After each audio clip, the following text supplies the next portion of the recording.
Fala, galera! Esse Fala, galera foi massa, hein? Como é que vocês estão? Vocês estão bem, galera? Como é que foi a última aula? Foi bênção? Cara, eu espero que Deus de fato tenha falado com você. Vamos tentar recapitular a aula. Nós falamos sobre a geração que é ansiosa e imediatista, a geração que quer todas as coisas e que quer no seu tempo, que quer da forma dele, mas que infelizmente é uma geração que é exposta, é uma geração que apesar de querer tudo, não sabe o que quer. Mas nós aprendemos que Jesus Cristo é aquele que de fato nos direciona, é aquele que de fato dá a nós, não o que nós queremos, mas dá a nós o que nós precisamos. Nós entendemos também que nós devemos buscar, antes de todas as coisas, a vontade de Deus. Nós devemos viver cada dia dentro da verdade daquilo que Deus tem pra gente. Nós não devemos querer antecipar as coisas. Pelo contrário, nós devemos viver cada dia como se Deus tivesse o controle de cada um deles. E assim foi a nossa aula passada. E a nossa aula de hoje, continuar a falar sobre ansiedade, sendo a nossa última... eu sei que vocês estão tristes, mas vai ter mais depois.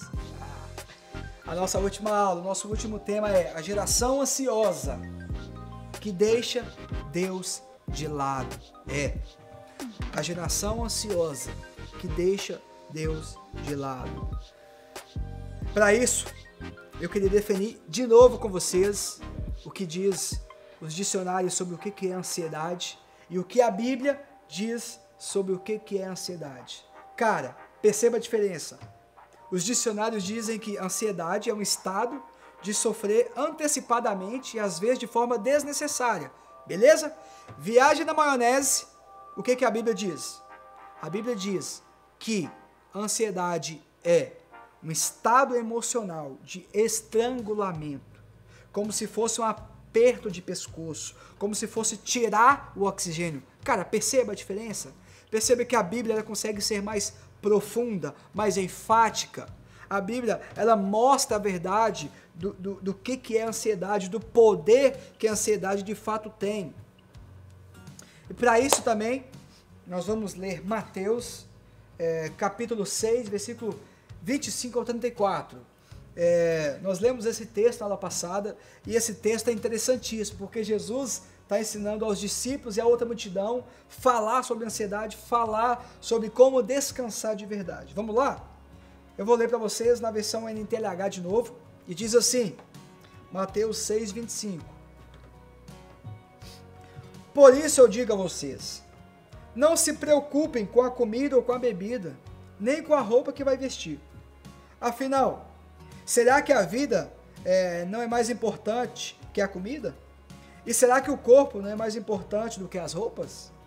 26. Vejam os pássaros. Poxa vida, esses pássaros voam no céu. Esses pássaros não semeiam, esses pássaros não colhem, eles nem guardam comida em celeiro. Olha que top. No entanto, eu, o Pai de vocês, o Pai de vocês, que está no céu, dá a vocês de comer. Será que vocês não valem muito mais do que os pássaros? Vamos ler até aqui. Pessoal, então, já que a gente leu o texto, vamos orar então? Senhor, obrigado, Pai, por esta aula. Obrigado, Senhor, porque nós temos certeza que o Senhor vai falar aos nossos corações. E o que nós pedimos é isso, que as nossas mentes estejam abertas, que o nosso coração esteja preparado para receber aquilo que o Senhor quer falar aos nossos corações. Obrigado, Pai. Obrigado pelo privilégio de ter a Tua palavra, a palavra verdadeira, a palavra única e transformadora. Nós oramos assim, no nome daquele que vive e que reina pelos séculos dos séculos. Amém. Amém, gente. Mas é isso. O texto diz o seguinte. Jesus está ensinando os discípulos e outras pessoas a como não viver de forma ansiosa, ok? A aula passada temos uma ilustração legal de que Jesus, ele poderia falar para os discípulos assim, cara, olhem, por exemplo, para as estrelas. Tá vendo as estrelas? Pois é. Tá vendo a quantidade de estrelas que tem? Pois é. Meu Pai conhece todas elas. E meu pai conhece todas elas pelo nome, cara. Imagina que doideira.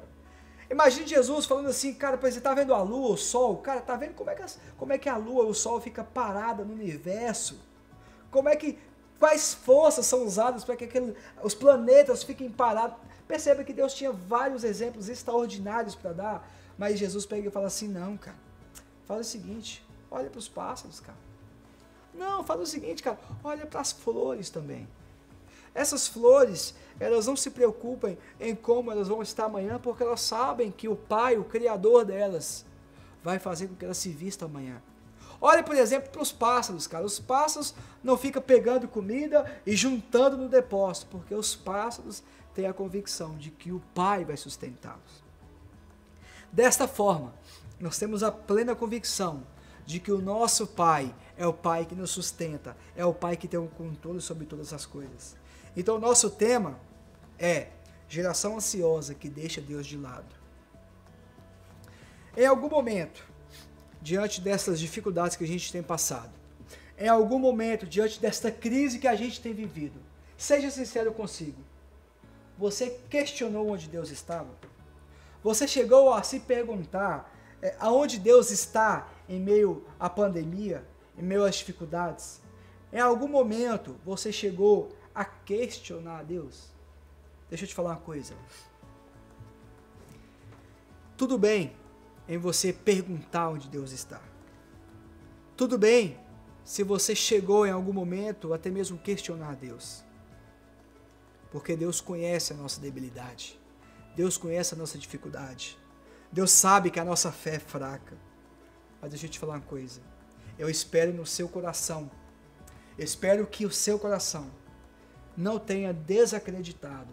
Eu espero que o seu coração tenha convicção de que mesmo em meio ao caos, o nosso Deus continua soberanamente no controle de todas as coisas.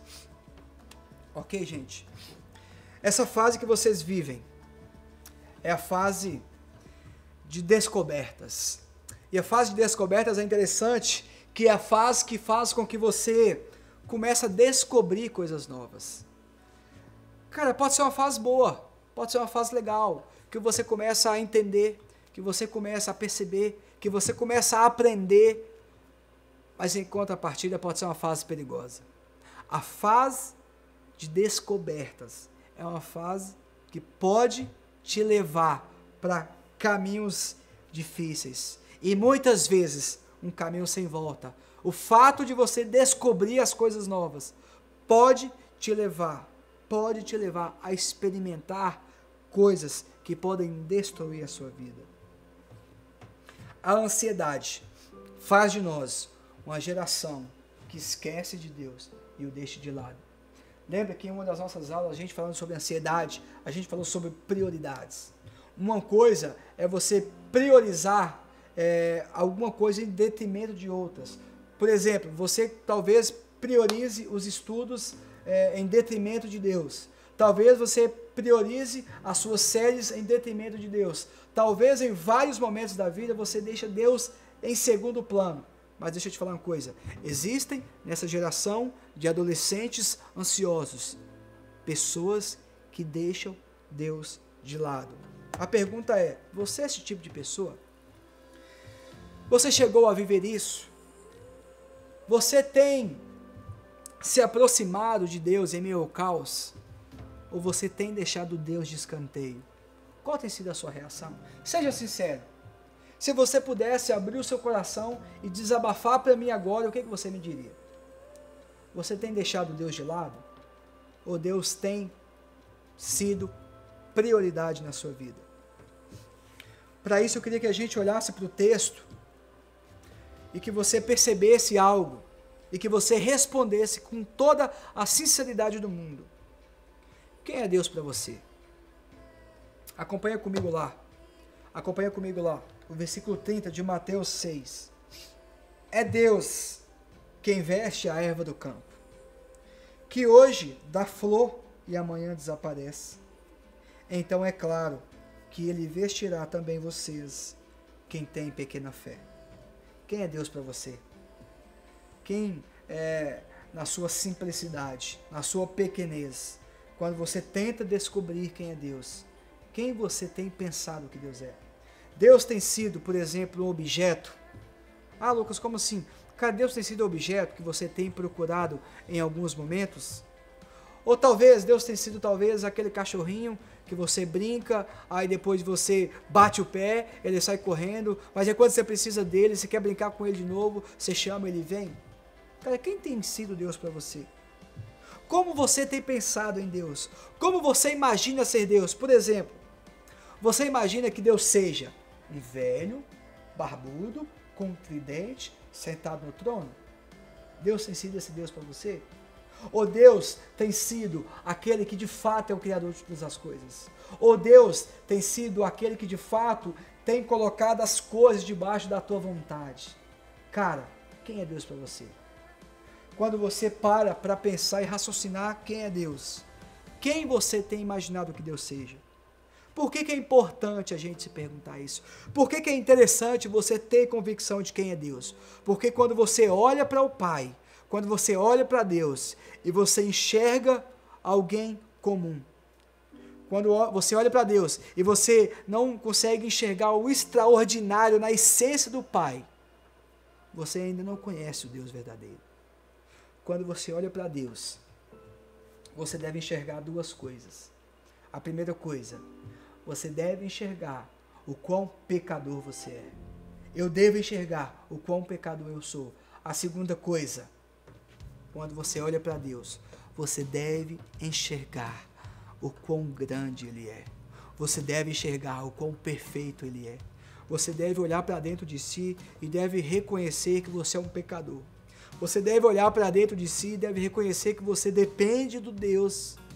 Mas em contrapartida, você deve olhar para Deus e deve reconhecer o quão santo Ele é, o quão magnífico Ele é, o quão exaltado Ele é, o quão digno de toda honra, de todo louvor, de toda glória Ele é. Faça isso, faça essa experiência. Fala para Deus: Senhor, eu preciso olhar para dentro de mim e reconhecer quem eu sou. Em contrapartida, eu preciso olhar para o Senhor e reconhecer o quão grande o Senhor é. Faça isso, faça essa experiência. Tente entender quem é Deus para você de verdade. Tente entender quem é Deus para você no seu dia a dia. Tente entender onde Deus está. Tente olhar para Deus e falar: Senhor, se revele para mim. Tenha ânsia em fazer isso. Tenha vontade em fazer isso. Tenha vontade em se envolver, em se relacionar com Deus, para que Deus possa se revelar a você. Eu acredito que a nossa geração é uma geração que pode experimentar verdadeiramente Deus. É uma geração que, assim como os missionários moravianos, que foram missionários, que se venderam para os escravos, para pregar para os escravos, ou seja, eram adolescentes que abriram mão da sua vida, se abdicaram dos desejos da adolescência. Sabe para quê? Para viver para o louvor e para a glória de Deus. Eu acredito que nós, Chácara Teens, geração, nós podemos experimentar Deus na sua totalidade. Eu acredito que nós possamos ser a geração que venha experimentar Deus e venha viver Deus e venha a deixar com que Deus seja claro nas nossas vidas. Faça isso a partir de hoje. A partir de hoje. Descubra quem é Deus. Lógico que você não vai descobrir a totalidade do ser de Deus, não. Mas uma coisa nós devemos ansiar, que é ansiar em conhecer mais e mais o Deus que a gente serve. O nosso primeiro ponto é esse. Segunda coisa, coloque Deus como prioridade antes de todas as coisas. Não é antes de algumas coisas, ok? Deus, ele deve ser prioridade antes de todas as coisas. A ansiedade só é vencida quando Deus é tudo que você tem. A ansiedade e o medo só é vencido quando Deus reina na sua vida. Quando Ele é tudo que você precisa. Quando você entende que você não precisa de nada mais, que você não necessita de nada mais, que somente Jesus é capaz de preencher o vazio da nossa alma, que somente Jesus é capaz de preencher o vazio do nosso coração. Já dizia um grande homem de Deus: o vazio existencial que há em nós é do tamanho exato de Deus. Anotou no caderninho? Anota aí. O vazio existencial que há em nós é do tamanho exato de Deus. Presta atenção. Presta atenção. A vida não tem sentido. Por que você acha que a nossa geração é uma geração adoecida? Por que você acha que a nossa geração é uma geração que vive cheio de problemas, cheio de crises emocionais, cheio de dificuldades?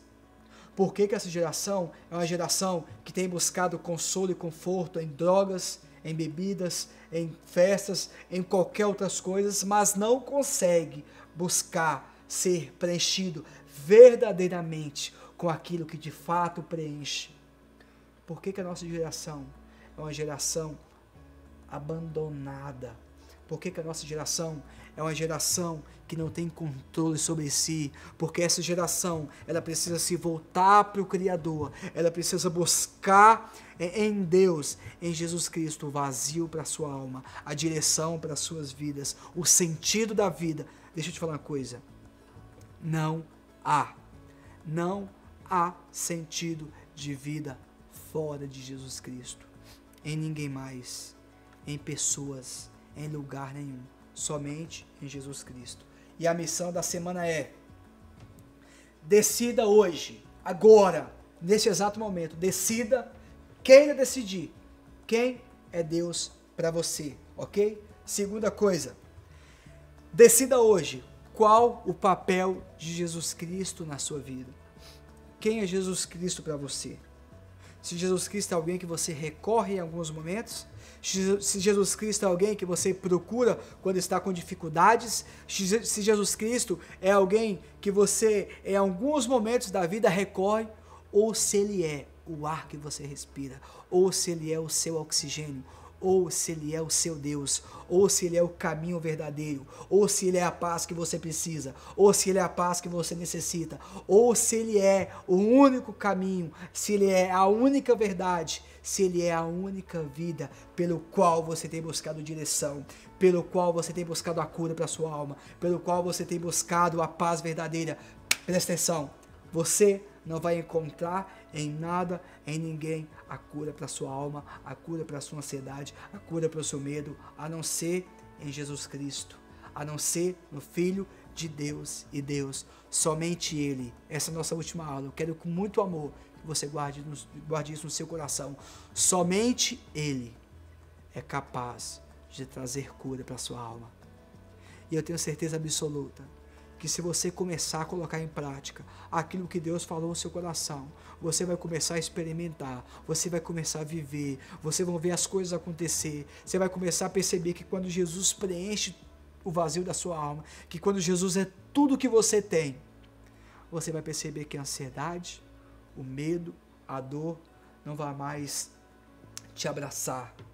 Essas coisas vão começar a afastar de você e você vai começar a experimentar a alegria, a paz verdadeira que somente Jesus é capaz de dar. Guarde isso no seu coração, pratique isso.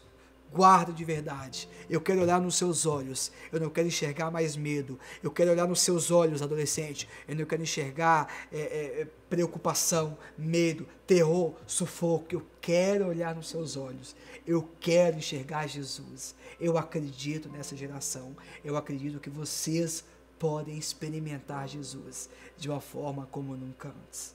Amém, gente? Guarda isso no coração de vocês. E para isso eu queria que a gente orasse, para a gente finalizar a nossa aula, a nossa série de mensagens, beleza? Pai, obrigado, Senhor. Obrigado, Jesus, porque nós entendemos e nós aprendemos que o Senhor é tudo que nós temos, Pai. Obrigado, Jesus, porque nós não precisamos de nada mais e de ninguém mais para preencher o vazio da nossa alma. Ó Deus, nós não permitimos mais que a ansiedade venha sufocar o nosso ser. Ó Deus, nós não permitimos mais que a depressão venha causar pânico em nossas vidas. Porque nós entendemos nesta série de mensagens, através do poder da Tua Palavra, que Jesus Cristo é o caminho, é a verdade, é a vida. Que não há como ser preenchido, não há como ser curado, não existe direção a não ser por meio de Jesus Cristo, pois Ele é tudo que nós precisamos. Obrigado, Pai. Obrigado por ter entregado o Teu bem mais precioso. Obrigado por ter dado Jesus Cristo para morrer em nosso favor, sentir a nossa dor e levar na cruz o nosso medo, as nossas preocupações, as nossas feridas, as feridas da nossa alma. Obrigado, Pai. É por isso que nós oramos, não no nosso nome, mas no nome daquele que vive e que reina pelos séculos dos séculos, Jesus Cristo. Amém. Amém. Valeu, gente. Deus abençoe. Espero que essa série de mensagens tenha sido bênção ao seu coração. E logo mais a gente estará juntos novamente. Valeu? Tamo junto. Deus abençoe.